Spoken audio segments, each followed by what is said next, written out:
Hello my friends, सबसे important part of the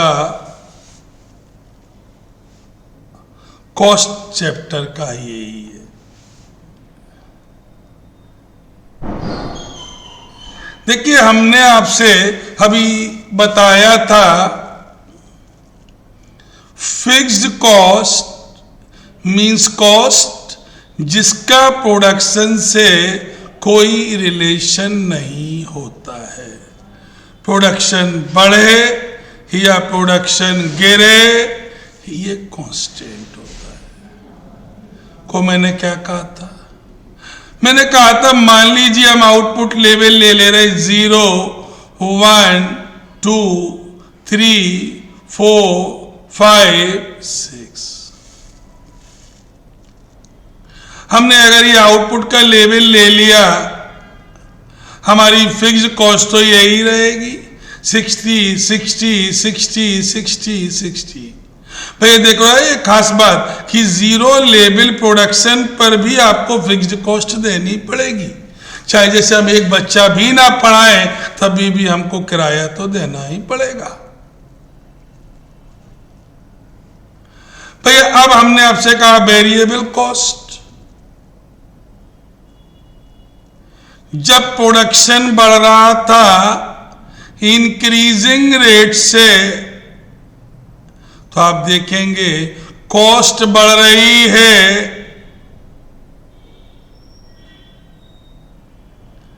decreasing rate से।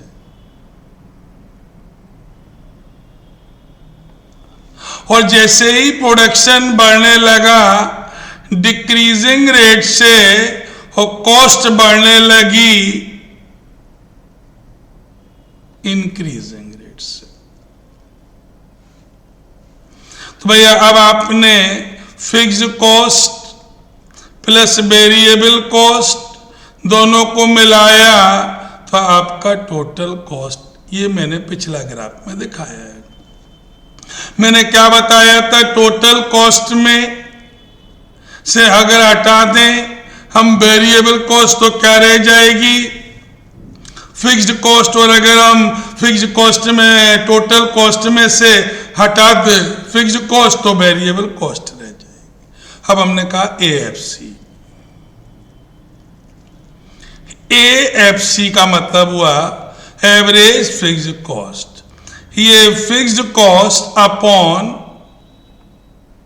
Output से बनता है। जैसे पहला 60/0 किया तो पहला डैश आ गया, फिर 60/1, फिर 60/2, 60/3, 4, 5, 6, तो ये हमारा एएफसी आ गया। अगर आप देखें इनिशियली ये गिर रही है ज्यादा रेट से, फिर इसके गिरने का रेट जैसे जैसे प्रोडक्शन का स्पेन बढ़ाते जाएंगे इसके गिरने का रेट कम होता चला जाएगा। तो अब हमने इसका एक ग्राफ बनाया।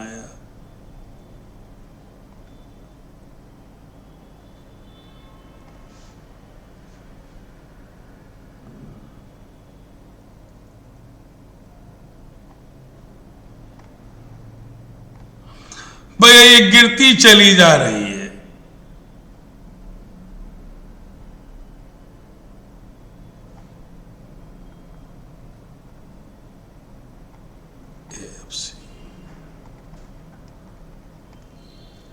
बेटा इस शेप को बेटा हम बोलते हैं रेक्टेंगल हाइपरबोला।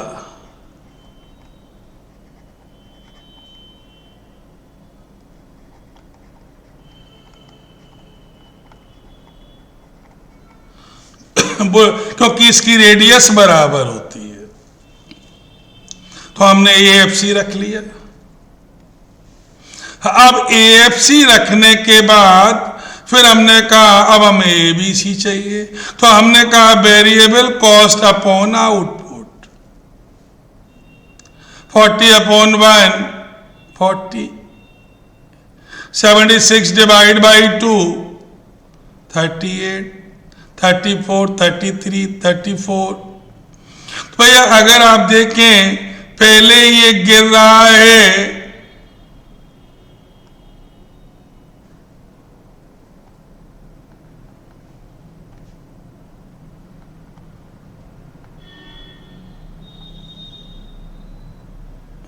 यहां तक, ये मिनिमम पॉइंट पर अपना आ गया। ये एबीसी का मिनिमम पॉइंट है, इसका मतलब है एबीसी सबसे लोएस्ट यहीं पर आकर है। अगर हम इसके टर्म में बात करें तो एबीसी सबसे लोएस्ट यहां पर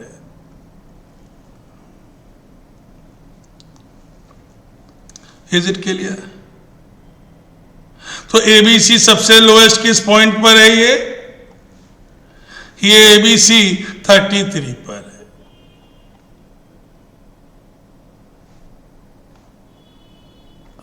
लेकिन अब इसके बाद अगर आप देखें तो एबीसी बढ़ने लगी।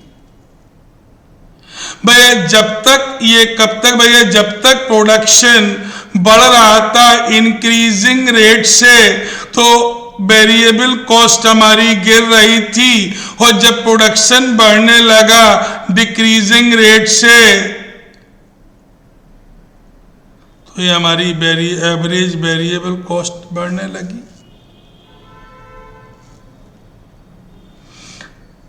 Is it clear? अब हमने ये बीसी है बेटा। एएफसी की एक खास बात यह है कि एएफसी कभी जीरो नहीं हो सकता, क्योंकि 0.000000001 हो जाएगा, लेकिन कभी भी एएफसी जीरो हो ही नहीं सकता ना। अब हमने एबीसी प्लस एएफसी को मिलाया, एएफसी को मिलाया, तो अब आपकी ये एटीसी तैयार हो गई।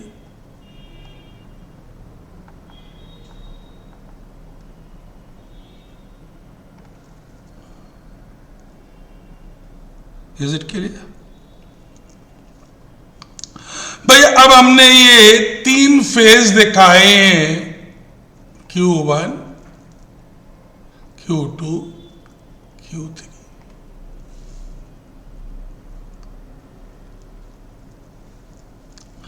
बेटा हमने ये कहा कि अब भैया मैंने एएफसी और प्लस एबीसी को अगर जोड़ा तो क्या बन गया बेटा? एटीसी बन गया। अब ध्यान देने वाली बात ये है,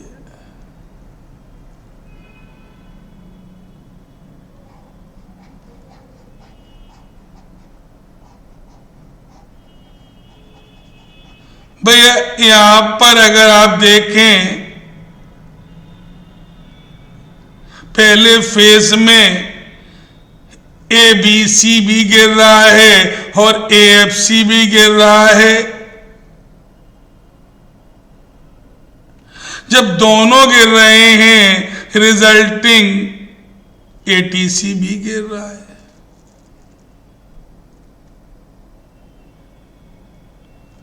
रैपिडली गिर रहा है, तेजी से गिर रहा है, इसीलिए आप देखिए इनका शेप भी जो है रैपिडली गिरने का है।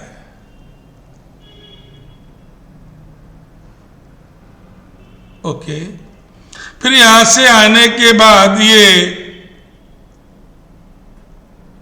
गिरने की स्पीड थोड़ी सी ML पर कम हो गई। जब गिरने की स्पीड कम हुई, जब एएफसी की और एबीसी की गिरने की स्पीड कम हुई, तो एटीसी की भी गिरने की स्पीड कम हो गई।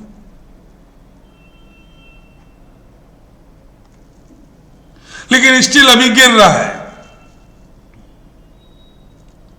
मैंने क्या कहा? In the first stage ATC is decreasing because AFC and ABC both are decreasing rapidly. AFC decrease from a stronger speed, resulting it is pulling down to ATC. After touching KLM, now the speed of decreasing control. Now AFC is still decreasing, ABC is still decreasing, but slightly. That control the speed of the ATC. Now both are decreasing,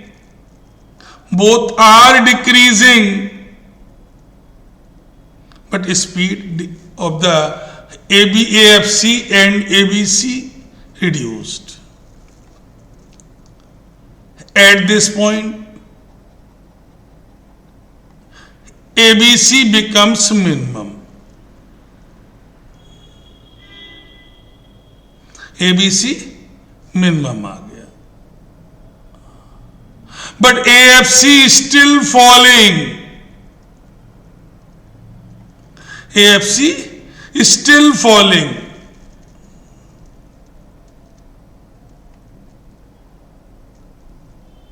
Okay. AFC is still falling. After that point, that is a Q2, ABC start increasing, but AFC is still falling, and AFC decrease from higher rate, and ABC increase from the lower rate. मतलब AFC के गिरने का rate ज्यादा है और ABC के बढ़ने का रेट कम है, resulting ATC is still falling till the point B. अब पॉइंट बी जो मिला है वो ATC का मिनिमम पॉइंट हो गया. अब after touching point B, ABC start increasing and AFC decreasing, but the ABC increasing from the stronger rate, resulting it is pulling up to the ATC. मेरे शब्दों पर ध्यान दीजिएगा भैया. यहां पर अगर आप देखें, एक बार फिर सुन लीजिएगा, AFC प्लस, एक सेकेंड,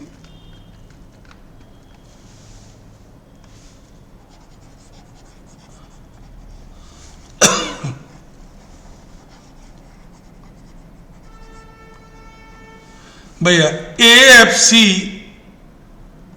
ये हमने ड्रॉ किया,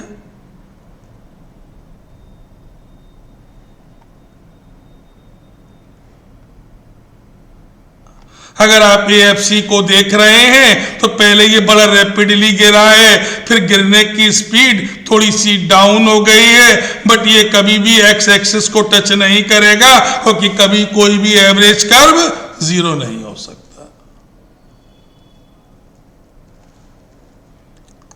Because of the law of the variable proportion, पहले ABC गिरता है, फिर ABC बढ़ता है.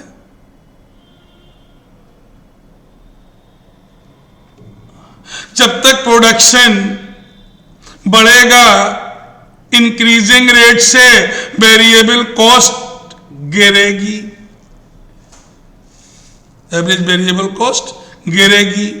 जब प्रोडक्शन बढ़ेगा डिक्रीजिंग रेट में एवरेज वेरिएबल कॉस्ट बढ़ेगी.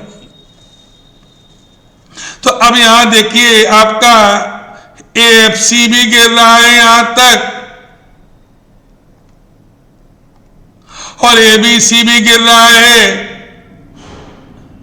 रिजल्टिंग ये एटीसी को दोनों नीचे तेजी से ला रहे हैं। इस पॉइंट के बाद थोड़ी सी गिरने की स्पीड कम हुई, जैसे पहले गिरने की स्पीड कम हुई। जब गिरने की स्पीड इनकी कम हो गई तो ऑटोमेटिकली एटीसी की अपने आप कम हो जाएगी। एक पॉइंट पर हम आए, एबीसी मिनिमम पर अपने पहुंच गया। अब इसके बाद एबीसी को बढ़ना ही पड़ेगा।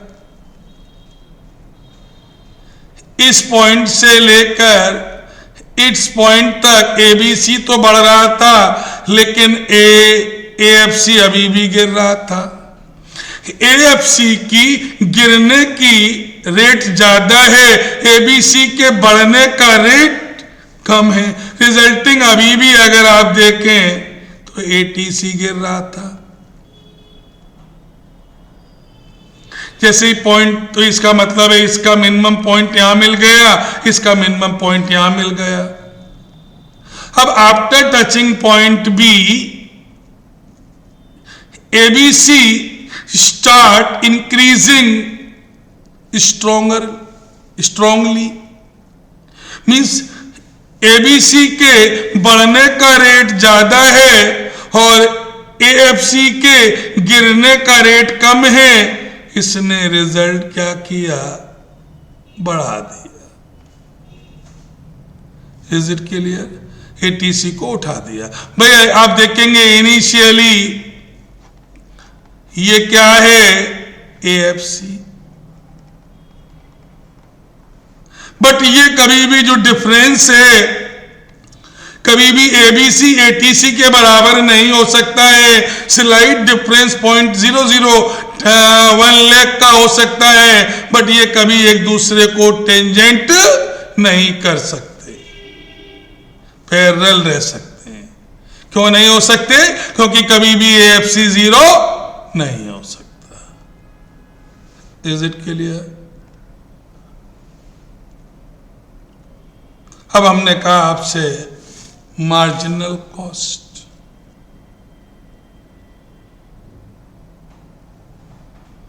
मैंने ये कहा marginal cost means change in cost